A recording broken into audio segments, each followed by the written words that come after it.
এবার আসসালামু আলাইকুম। তো চলে এলাম আজকের ভিডিও নিয়ে। আজকে আমি কি রান্না করতেছি এগুলো আজকে শেয়ার করবো আপনাদের সাথে। তো আমি বিকালের নাস্তা হিসাবে আজকেও আমি ছোলা ভাজি করবো। এই যে ছোলা সিদ্ধ করা, আর এই সবজি হিসাবে আমি কুমড়া রান্না করব চিংড়ি মাছ দিয়ে। আর এদিকে ফোয়া মাছ আছে। এগুলোকে আপনারা কী মাছ বলেন কমেন্ট করে জানেন। আমরা বলি ফোয়া মাছ চিটাঙ্গি ভাষায়। তো পোয়া মাছ রান্না করবো। আমি এদিকে ছোলা ভাজির জন্য প্যানে তেল বসিয়ে দিলাম। তো বন্ধুরা, এখানে আমি ছোলা ভাজির সব মশলা অ্যাড করে এবার আমি ভালো করে কষাই ফেলবো। ওদিকে দেখি তো হারা বুকি করতেছে, বাহিরে বসে থাকছে, মাগরিব আজান দিচ্ছে। তো আমি স্কুল থেকে আসি, এই যে এর ব্যাগ রাখি, আর ও নিচে খেলতে গেছে ওর ফ্রেন্ডের সাথে। যেতে হারাবো এখানে মোবাইল দেখতেছে। কি করতে লাগো? হ্যাঁ, কি করতে লাগো দেখতে? হ্যাঁ, বিল দিতে লাগো দেখ কি ওর। এদিকে আমার গাছগুলা দেখছে, দেখেন মাশাআল্লাহ কত বড় হয়েছে। এদিকে আমার দশটার ফুলের সারা যে পাশে দেখেন আজকে সন্ধ্যা। এদিকে আমার মশলাগুলো কষানো শেষ হয়েছে।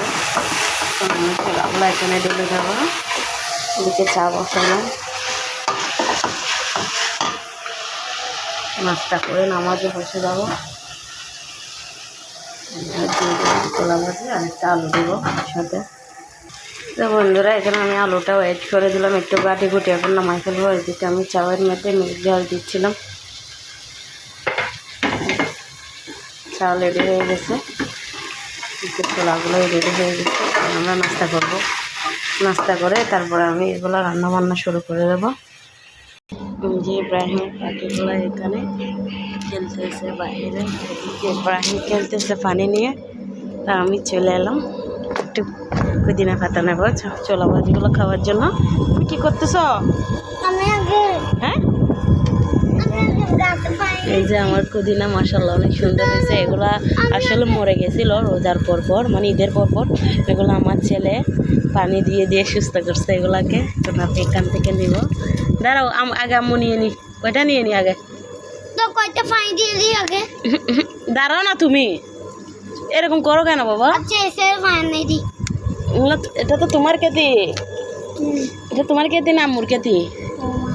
আম্মুর। আচ্ছা,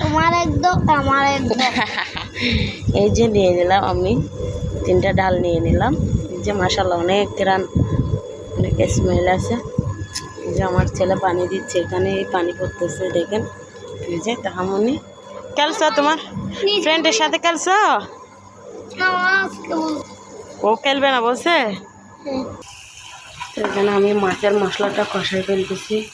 এদিকে মিষ্টি কুমড়ার মশলা এখানে হালকা করে মরিচ দিছি, গুঁড়া মরিচ বেশি দিই না, কারণ মিষ্টি কুমড়ায় হলুদ তাই।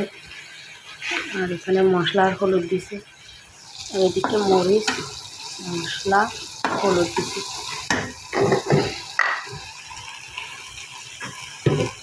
মিষ্টি কুমড়াতে কোনো পানি দেওয়া হবে না, একদম ভাজা ভাজা করে ভাজবো পানি ছাড়া।